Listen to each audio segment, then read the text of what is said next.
bienvenue à cette exploration approfondie. Aujourd'hui, on s'attaque à un pilier des soins hospitaliers, les solutés d'hydratation et de remplissage vasculaire, ces poches de liquide qu'on voit partout. Oui, absolument, partout à l'hôpital. Et pour nous guider, on s'appuie sur un chapitre médical qui décortique vraiment leur composition, leurs usages, et puis surtout comment bien les prescrire. Tout à fait.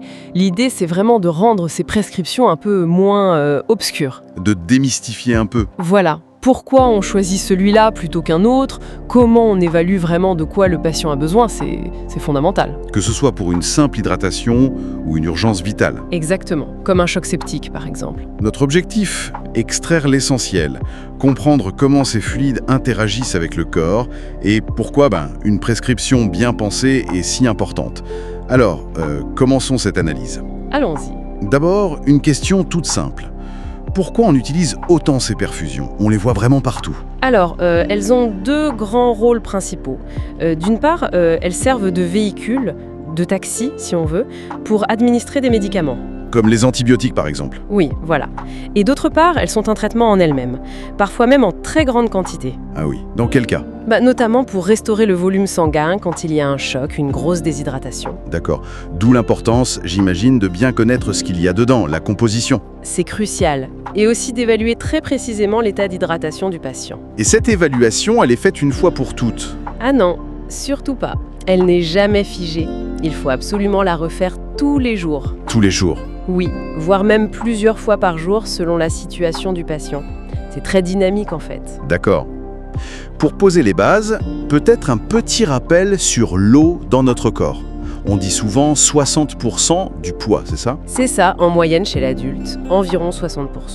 Et où est-ce qu'elle se cache, toute cette eau? Alors la grande majorité, elle est à l'intérieur de nos cellules. C'est ce qu'on appelle le secteur intracellulaire. D'accord. Ça représente à peu près 40% du poids du corps. C'est énorme. Et le reste? Les 20% qui manquent? Ça, c'est le secteur extracellulaire, donc à l'extérieur des cellules. Et ce secteur extracellulaire, il est homogène? Non, pas tout à fait. Il se divise encore en deux sous-secteurs. Ah oui? Oui.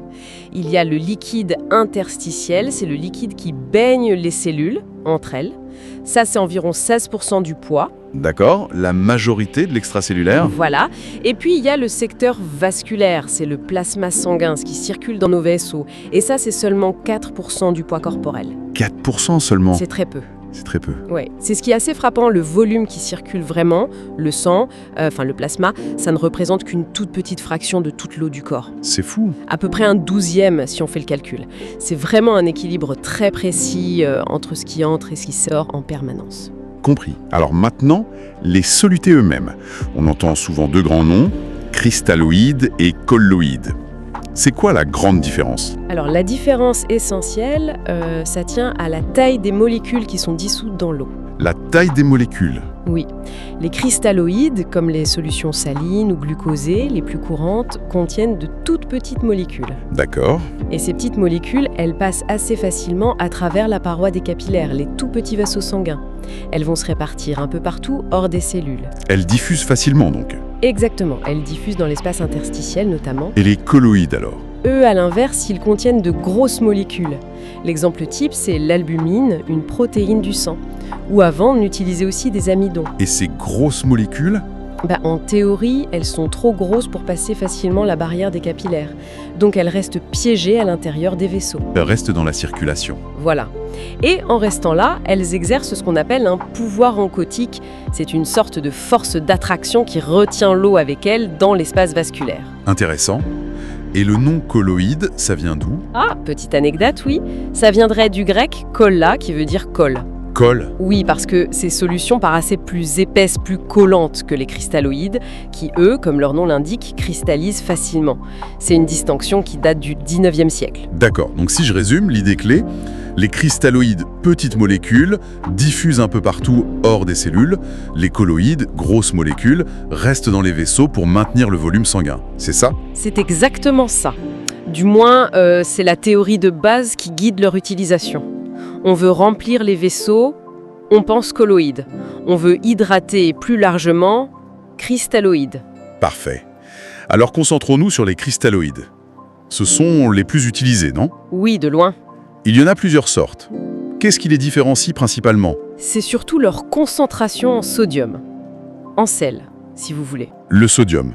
Oui, ceux qui en contiennent, comme le fameux NaCl 0,9% ou le Ringer lactate, ils aident à maintenir le volume et la concentration, l'osmolarité, du liquide extracellulaire. Et c'est pour ça qu'on les utilise pour le remplissage. Exactement, pour le remplissage vasculaire ou pour compenser des pertes extracellulaires. Le NaCl 0,9%, on l'appelle souvent sérum physiologique ou isotonique.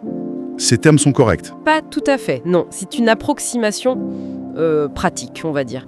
Mais en réalité, il est légèrement hypertonique. Hypertonique, c'est-à-dire Un tout petit peu plus concentré que notre plasma sanguin, environ 308 milliosmoles par litre contre 285-295 pour le plasma. Et sa composition ionique est aussi très différente de notre sérum. D'accord. Et le Ringer lactate? Lui, à l'inverse, il est légèrement hypotonique, un peu moins concentré que le plasma, autour de 273 milliosmoles par litre. Il y a aussi le Ringer acétate, le bicarbonate de sodium 1,4%, différentes options. Et à côté de ça, il y a les solutés sans sodium, les glucosés, le G5% par exemple. Oui, le G5%, c'est une solution de glucose à 5%. Alors, au moment où on le perfuse, dans la poche, il est à peu près isotonique. Sa concentration est proche de celle du plasma. Mais, Il y a un mais, il y a un gros mais. C'est que le glucose, une fois dans le corps, il est très très vite capté et utilisé par nos cellules. C'est du sucre, une source d'énergie. donc une fois que le sucre est mangé par les cellules, Oui. il ne reste plus que l'eau. La solution devient donc extrêmement hypotonique. En fait, elle agit quasiment comme si on perfusait de l'eau pure. Ah d'accord, c'est crucial ça. Oui, c'est fondamental. Ça veut dire qu'il ne faut jamais utiliser le G5% pour essayer de remplir les vaisseaux en cas de choc. Jamais. Pourquoi? Elle irait où cette eau? Elle va diffuser très vite partout, selon les différences de concentration. Elle va aller majoritairement dans les cellules et dans l'interstitium. Très très peu va rester dans la circulation sanguine. Ça ne remplit pas les vaisseaux, ça les dilue, au contraire. Alors, à quoi il sert ce G5%? On le voit tout le temps aussi. Il sert principalement à apporter ce qu'on appelle de l'eau libre, c'est-à-dire de l'eau sans sel pour hydrater l'intérieur des cellules. C'est utile quand le patient ne peut pas boire. Pour l'hydratation intracellulaire donc. Exactement. C'est aussi un véhicule très pratique pour diluer et administrer des médicaments ou des ions comme le potassium. Et puis, ça fournit un petit apport calorique, mineur mais quand même, environ 200 kilocalories par litre. Et le NaCl 0,9%, pour revenir à lui, son rôle principal c'est donc... Lui, c'est vraiment le soluté de référence pour restaurer le volume du secteur extracellulaire. Et c'est le premier choix pour le remplissage vasculaire initial, en urgence. Mais vous disiez que les cristalloïdes diffusaient hors des vaisseaux. Oui, et c'est vrai aussi pour le NaCl 0,9%. Quand on le perfuse, il se répartit dans tout l'espace extracellulaire, c'est-à-dire à la fois dans les vaisseaux et dans l'espace interstitiel entre les cellules. Et quelle proportion reste dans les vaisseaux finalement? Assez peu finalement. Seulement environ un quart du volume perfusé reste dans les vaisseaux après un certain temps. Les trois quarts partent dans l'interstitium. C'est pour ça qu'il en faut parfois de grandes quantités pour obtenir un effet de remplissage. Je vois. Et il y a un point de vigilance que vous vouliez mentionner? Oui, par rapport aux solutions salines moins concentrées. Parfois, on utilise du NaCl à 4 grammes par litre ou même moins. Oui. Là, on apporte proportionnellement beaucoup plus d'eau que de sel par rapport au NaCl 0,9%. Si le patient a des reins qui fonctionnent bien, pas de souci, ils vont éliminer cet excès d'eau. Mais si les reins fonctionnent mal? Alors là, attention, on risque de noyer le patient, de diluer son sodium sanguin et de provoquer une hyponatrémie. C'est un risque important. D'accord, très clair. On peut revenir une seconde aux colloïdes? L'albumine, par exemple. Sont-ils moins utilisés maintenant? Alors l'albumine humaine, oui, elle garde des indications, souvent des situations très spécifiques, en réanimation notamment. Mais l'idée qu'elle reste bien dans les vaisseaux, c'est toujours vrai? C'est moins vrai dans certaines situations critiques, comme le choc septique. Là, les parois des capillaires deviennent plus perméables, elles fuient, et l'albumine peut passer dans les tissus. Son avantage théorique est alors réduit. Et les autres colloïdes? Les amidons, les gélatines? Alors là, c'est beaucoup plus net. Les gélatines sont très peu utilisées. Et les hydroxyéthylamidons, les EHA, qu'on appelait souvent amidons, ils ont été largement abandonnés. Ah bon? Pourquoi? Parce que plusieurs études ont montré qu'ils étaient au minimum toxiques pour les reins. Et pire, pour les HEA, certaines études ont montré une augmentation de la mortalité, notamment dans le choc septique. Ah oui, quand même. Oui, donc aujourd'hui, leur usage est vraiment très très restreint, voire proscrit dans la plupart des situations courantes. Les indications de l'albumine sont spécifiques et dépassent un peu le cadre de cette discussion générale. Compris. Autre pratique courante. Ajouter des ions directement dans les poches. Surtout du potassium, le KCl, ou du sodium, NaCl. Y a-t-il des règles, des précautions? Oh que oui, et elles sont cruciales, surtout pour le potassium. Dites-nous. Pour le KCl, on ne dépasse généralement pas une concentration de 3 ou 4 grammes par litre de perfusion. D'accord. Et surtout, l'administration doit être lente. Toujours avec une pompe volumétrique pour contrôler le débit précisément et sous surveillance. Quelle est la limite de débit à V? Il ne faut jamais dépasser 1 gramme ou aller 1,5 g de KCl par heure en intraveineux. Jamais. Pourquoi cette limite stricte? Parce qu'un apport trop rapide de potassium peut provoquer un arrêt cardiaque. C'est une urgence vitale absolue. C'est une règle d'or. Et à l'inverse, quand est-ce qu'on n'en met pas du tout? Logiquement, si le patient a déjà trop de potassium dans le sang, une hyperkaliémie, ou s'il a une insuffisance rénale sévère qui l'empêche de l'éliminer correctement. Là, c'est 0 g par litre. Très important. Et pour le sodium, le NaCl ajouté? La concentration maximale standard, c'est celle du NaCl, 0,9%, donc 9 g par litre. On peut en mettre moins, bien sûr. Avec la précaution sur l'excès d'eau si c'est trop dilué. Exactement, si le rein n'élimine pas bien. Et l'autre règle d'or, c'est interdit, pas de perfusion contenant du sodium chez un patient qui est en surcharge évidente. Qui a des œdèmes, une insuffisance cardiaque, voilà. Voilà. Si le patient a déjà trop de sel et d'eau dans son corps, lui en apporter plus par la perfusion serait une très mauvaise idée. Le corps ne pourrait pas l'éliminer. Logique. On voit aussi parfois des poches déjà préparées, tout en un, type polyonique G5%. Oui, des solutions prémélangées. Elles contiennent souvent du G5%, une quantité fixe de NaCl, par exemple 4 g par litre, et de KCl, par exemple 2 g par litre. C'est pratique, non? Ça peut être pratique, oui, mais il faut être prudent et bien les connaître. Pourquoi? Premièrement, on pourrait en donner par erreur à un patient qui a une hyperkaliémie vu qu'elles contiennent du potassium. Deuxièmement, leur concentration en sodium est souvent faible, 4 g par litre, c'est très hypotonique par rapport aux 9 g par litre. Ce n'est pas toujours adapté. Donc, il ne faut pas les prescrire systématiquement sans réfléchir. Non, il faut vraiment savoir ce qu'on fait et si la composition correspond aux besoins spécifiques du patient à ce moment-là. Toute cette discussion montre bien que, finalement, choisir la bonne perfusion, le bon débit, les bons additifs, ce n'est pas si simple. Non, ça demande de la réflexion.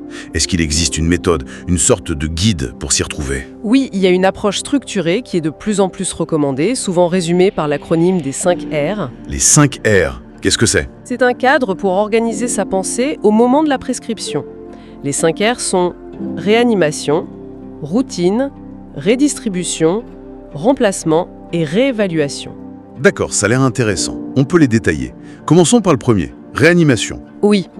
Alors, la réanimation, c'est pour les situations d'urgence vitale où il y a un effondrement du volume sanguin circulant, le choc. Choc septique, choc hémorragique. Exactement. La seule grande exception, c'est le choc cardiogénique avec un œdème aigu du poumon. Là, remplir les vaisseaux aggraverait l'œdème. Il ne faut surtout pas le faire. Mais pour les autres chocs? L'objectif est de restaurer la volémie, le volume circulant, très très vite. On utilise un cristalloïde qui contient du sodium. Le premier choix, c'est le NaCl 0,9%. Et comment on l'administre? On fait ce qu'on appelle des bolus rapides, typiquement 500 ml, voire 1000 ml en dépit libre, c'est-à-dire poche ouverte à fond, et on regarde la réponse. Est-ce que la tension remonte, le pouls ralentit? Et on peut répéter? Oui, on répète si besoin, toujours en surveillant. L'objectif initial, c'est souvent d'arriver à 20 ou 30 ml par kilo de poids corporel dans les 2-3 premières heures. Et si ça ne s'améliore pas? Alors là, il faut très vite un avis spécialisé, souvent celui d'un réanimateur. Il y a peut-être besoin d'autre chose, comme des médicaments pour soutenir la tension ou des produits sanguins si c'est un choc hémorragique. D'accord. Ça, c'est pour l'urgence vitale. Le deuxième R, routine. La routine, c'est pour couvrir les besoins de base quotidiens d'un patient qui est stable, mais qui ne peut ni boire ni manger, pour maintenir son équilibre hydrique et électrolytique. Et on se base sur quoi pour calculer ses besoins? On se base sur les apports habituels recommandés, même si en réalité, on mange et on boit souvent plus que nos besoins stricts. Quels sont ses apports de base? En gros, pour l'eau, c'est 20 à 30 ml par kilo et par jour. Pour le sodium, 1 à 2 mmol par kilo par jour, ce qui fait à peu près 4 à 8 grammes de NaCl pour un adulte de 70 kg. Pour le potassium, environ 1 mmol kg, soit 5 grammes de KCl pour 70 kg. Et on ajoute du glucose? Oui, un petit peu. 50 à 100 grammes par jour suffisent généralement pour éviter que le corps ne se mette à produire trop de corps cétonique à cause du jeûne. C'est pour l'épargne protéique. Et une précision importante pour les patients obèses? Ah oui, très important. Chez les patients obèses, on calcule ses besoins de routine sur le poids idéal théorique, pas sur le poids réel. Sinon, on risque de leur donner beaucoup trop de liquide et de sel. Logique. Passons au troisième R, redistribution. Ça semble plus complexe, ça. Oui, un peu plus. Ici, l'idée est d'ajuster la perfusion de routine en fonction d'un déséquilibre des volumes corporels qui est déjà présent chez le patient. C'est là que l'évaluation clinique et biologique devient capitale. Exactement. Il faut évaluer l'état d'hydratation extracellulaire et intracellulaire. Prenons les cas de figure. S'il y a une déshydratation extracellulaire, DEC, manque de sel et d'eau hors des cellules. Alors, il faut apporter plus de sodium et d'eau. On utilisera donc du NaCl 0,9% ou alors une solution glucosée qu'on va enrichir en NaCl, au moins 6 grammes par litre. A l'inverse, s'il y a une hyperhydratation extracellulaire, HEC, le patient a des œdèmes. Alors là, c'est l'inverse, hein. Il ne faut surtout pas donner de sodium, 0 sel, dans la perfusion. Ce serait même complètement contradictoire si en plus on lui donne des diurétiques pour essayer d'éliminer cet excès. Que perfuser alors? On peut donner du G5% pour couvrir les besoins en eau seule et éventuellement du KCl pour compenser les pertes de potassium induites par les diurétiques, mais pas de NaCl. D'accord. Autre cas, la déshydratation intracellulaire, DIC. Signe principal, l'hypernatrémie. Trop de sodium dans le sang. Oui, l'hypernatrémie signe un manque d'eau pure, d'eau libre. Le patient a souvent très soif. Il faut donc lui apporter cette eau libre. Le soluté de choix, c'est le G5% ou le G2,5%. Quelle quantité? On peut essayer d'estimer le déficit en eau avec des formules, mais elles sont indicatives. En pratique, on prescrit souvent 2 ou 3 litres par jour, parfois plus, et on surveille très attentivement la natrémie pour ajuster. Une précaution particulière avec l'hypernatrémie? Oui, un point très important. Une hypernatrémie sévère s'accompagne très souvent d'une déshydratation extracellulaire DEC. Le patient manque d'eau, mais aussi de sel et de volume global. Et dans ce cas, que faire en premier? La priorité absolue, c'est de corriger d'abord la baisse de volume extracellulaire, la volémie. Donc on commence par du NaCl 0,9% pour remplir un peu les vaisseaux, stabiliser la tension. Et seulement après, on s'attaque à la correction lente de l'hypernatrémie avec du glucosé. D'accord. Priorité à la volémie. Dernier cas, l'hyperhydratation intracellulaire, HIC. C'est l'hyponatrémie. Pas assez de sodium, plasma dilué. Oui, c'est souvent dû à un excès d'apport en eau libre, trop de G5% par exemple, ou à une mauvaise élimination de l'eau par les reins. La première chose à faire est de limiter, voire d'arrêter les apports de liquide hypotonique, comme le G5%. Et est-ce qu'on donne du sel? Ça dépend de l'état d'hydratation extracellulaire. Si le patient a aussi des œdèmes, EHC, non, pas de sel. Si au contraire il est déshydraté, DEC associé, alors oui, on peut corriger avec du NaCl 0,9%. Et souvent, il faut aussi restreindre la quantité totale de liquide que le patient reçoit, y compris par la bouche. C'est complexe, ces histoires d'hydratation. Oui, ça demande une bonne évaluation clinique et biologique. Arrivons au quatrième R, remplacement. De quoi s'agit-il ici? Le remplacement, c'est anticiper et compenser des pertes anormales et continues de liquide et d'électrolytes, des pertes qui s'ajoutent aux besoins de base de la routine. Par exemple, des diarrhées très abondantes. On perd de l'eau, du sodium, beaucoup de potassium, des bicarbonates. Ou des vomissements importants, perte d'eau, sodium, potassium, chlore, acide. Ou encore des pertes par une stomie digestive, une transpiration énorme lors d'une canicule ou d'une fièvre prolongée. Et comment on fait? L'idéal, c'est d'essayer de mesurer, de quantifier ces pertes. Le volume des diarrhées, des vomissements, le débit de la stomie.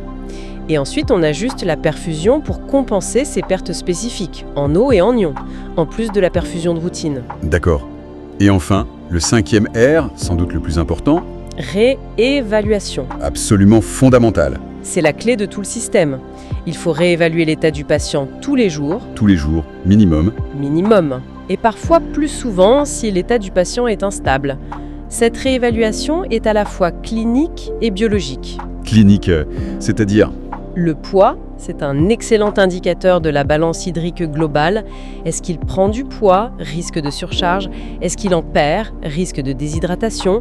On recherche aussi des œdèmes, on surveille la tension artérielle, le pouls et, très important, la quantité d'urine produite, la diurèse. Et l'évaluation biologique? C'est principalement l'ionographe sanguin, le taux de sodium, natrémie, de potassium, kaliémie, et aussi la fonction rénale, créatinine, urée, pour voir si les reins arrivent à gérer les apports. Pourquoi c'est si crucial de réévaluer tout le temps? Parce que les risques sont doubles. Soit on en donne trop, on provoque une surcharge, des œdèmes, on dilue le sodium, hyponatrémie iatrogène, soit on n'en donne pas assez, le patient se déshydrate, il manque de potassium, hypokaliémie, et la situation d'un patient peut changer très très vite à l'hôpital. Une perfusion adaptée le lundi peut être complètement inadaptée le mardi. D'où la nécessité de réajuster constamment la prescription. Vous avez insisté sur l'évaluation clinique. Comment on fait concrètement pour évaluer ces fameux volumes extracellulaires et intracellulaires? Alors, l'étape la plus importante, souvent, c'est l'interrogatoire, l'anamnèse. Demander au patient, regarder son dossier. Oui. Est-ce qu'il prend des diurétiques? Est-ce qu'il a vomi? Eu la diarrhée? A-t-il une maladie cardiaque, hépatique, rénale connue? Y a-t-il une infection, un sepsis? Souvent, la cause du déséquilibre est là, dans l'histoire du patient. C'est parfois plus informatif que l'examen lui-même. Et l'examen clinique, que cherche-t-on? On cherche des signes qui suggèrent soit une contraction du volume, soit une expansion. Quels signes, par exemple, pour une contraction, une déshydratation extracellulaire? On va chercher une accélération du pouls, tachycardie, des veines du cou qui sont plates, une tension artérielle basse, surtout quand le patient passe de couché à debout, hypotension orthostatique. On peut regarder la sécheresse de la langue, des aisselles, le fameux pli cutané, mais attention, c'est un signe peu fiable, surtout chez la personne âgée. Et puis une diminution du volume des urines, une oligurie. Et pour l'expansion, la surcharge, les œdèmes? Là, on recherche évidemment les œdèmes, classiquement au niveau des chevilles, des jambes, mais aussi au niveau des lombes si le patient est alité. On regarde les veines du cou, si elles sont gonflées, turgescentes, c'est un signe de surcharge. Et on écoute les poumons. Si on entend des crépitants, ça peut signer un début d'œdème pulmonaire. Mais vous disiez qu'il fallait être prudent avec ces signes. Oui, parce que dans certaines situations, ils peuvent être trompeurs. L'exemple typique, c'est le choc septique avec une grosse inflammation. Les capillaires deviennent des passoires, le liquide fuit dans les tissus. Et donc? Le patient peut être couvert d'œdème massif, donc des signes d'hyperhydratation interstitielle, mais en même temps avoir un volume sanguin très bas, une hypovolémie dans ses vaisseaux. Il est gonflé, mais vide sur le plan vasculaire. L'évaluation devient alors beaucoup plus complexe. On a parfois besoin d'outils de monitoring plus avancés. C'est vraiment un domaine où il faut être nuancé. Pour illustrer tout ça, le chapitre médical dont on s'inspire commence par un cas clinique très parlant, je trouve. Ah oui, cet exemple est excellent. C'est l'histoire d'un homme jeune, 30 ans, 70 kilos, qui est opéré. Au début, tout va bien, il est stable, mais à jeûne. Donc il reçoit une perfusion de routine. La fameuse routine foie. G5%, un peu de sel, un peu de potassium. Voilà, 2 litres de G5% avec 8 grammes de NaCl et 4 grammes de KCl par jour. Mais ensuite, complication. Il fait un choc septique. Et là, changement de stratégie radicale. Exactement. On passe en mode réanimation. On lui administre 2 litres de NaCl 0,9% en seulement 2 heures. Remplissage massif. Et ça marche? Oui, ça le stabilise sur le plan hémodynamique, mais il développe une énorme surcharge. Il prend 12 kilos. Il est plein d'œdème partout. 12 kilos d'eau en plus. Oui. Donc, nouvelle adaptation. On passe en phase de redistribution et de restriction hydrique sévère. On lui laisse juste un tout petit débit de G5%, un garde-veine, pour maintenir la voie veineuse ouverte, à peine 250 ml par jour. Puis l'histoire continue. Oui, on arrête son alimentation artificielle, on lui donne des diurétiques pour éliminer l'excès d'eau, mais là il commence à se plaindre de soif intense. Et la prise de sang montre une hypernatrémie, il est à 151 mmol par litre. Il s'est déshydraté sur le plan intracellulaire cette fois. Exactement, une DIC par manque d'eau libre. Donc encore un ajustement. On repasse en mode redistribution, mais cette fois pour corriger l'hypernatrémie. On lui prescrit 3 litres de G5% par jour. Cet exemple est parfait pour montrer la dynamique. Les besoins changent tout le temps et il faut adapter la prescription en permanence en suivant ces principes des 5 R. C'est exactement ça. Chaque phase de l'évolution du patient nécessite une approche différente, une prescription différente, guidée par l'évaluation clinique, le poids, le œdème, la tension, le pouls, la diurèse, et par la biologie, la natrémie, la calémie. Donc si on devait vraiment résumer les points clés à retenir, prescrire une perfusion, ce n'est pas du tout anodin. Non, absolument pas. C'est un acte médical réfléchi. Il faut comprendre où va aller le liquide qu'on perfuse, plutôt dans les cellules ou plutôt à l'extérieur. Oui, la répartition est fondamentale. Il faut choisir le bon soluté en fonction de l'objectif. Du salé, NaCl 0,9% pour l'extracellulaire et la volémie, du glucosé, G5% pour l'eau libre et l'intracellulaire. C'est la base du choix. Il faut respecter des règles de sécurité strictes, surtout avec le potassium. Ne jamais aller trop vite. La sécurité avant tout, oui. Surtout le potassium. Et par-dessus tout, le maître mot, c'est évaluer et réévaluer sans cesse le patient. Utiliser un cadre comme les 5 R peut vraiment aider. C'est une excellente synthèse. La composition du soluté, les besoins de base, les déséquilibres qui sont déjà là, les pertes qui continuent, et puis l'évolution clinique et biologique. Tout ça, c'est un puzzle dynamique. Il faut constamment réajuster les pièces. Et pour conclure, peut-être une dernière petite réflexion pour nos auditeurs. Imaginons un patient, là, tranquille, jugé stable, sous sa perfusion de routine standard. Oui, Fièvre s'installe. Ça augmente discrètement ses pertes en eau par la transpiration, la respiration, ou s'il a juste quelques épisodes de diarrhée, même pas très importants en apparence. eh bien, ces petits changements, Ces petits changements, justement, peuvent complètement déséquilibrer sa balance hydrique et électrolytique, et rendre la prescription de routine initiale soudainement inadaptée, voire même dangereuse si on ne la réévalue pas à temps. tout à fait. Ça souligne vraiment à quel point la surveillance attentive et l'adaptation constante sont au cœur de cette pratique, même pour quelque chose qui paraît aussi banal qu'une perfusion. Merci beaucoup d'avoir exploré ce sujet essentiel avec nous aujourd'hui. Merci à vous. Et à bientôt pour une nouvelle analyse approfondie.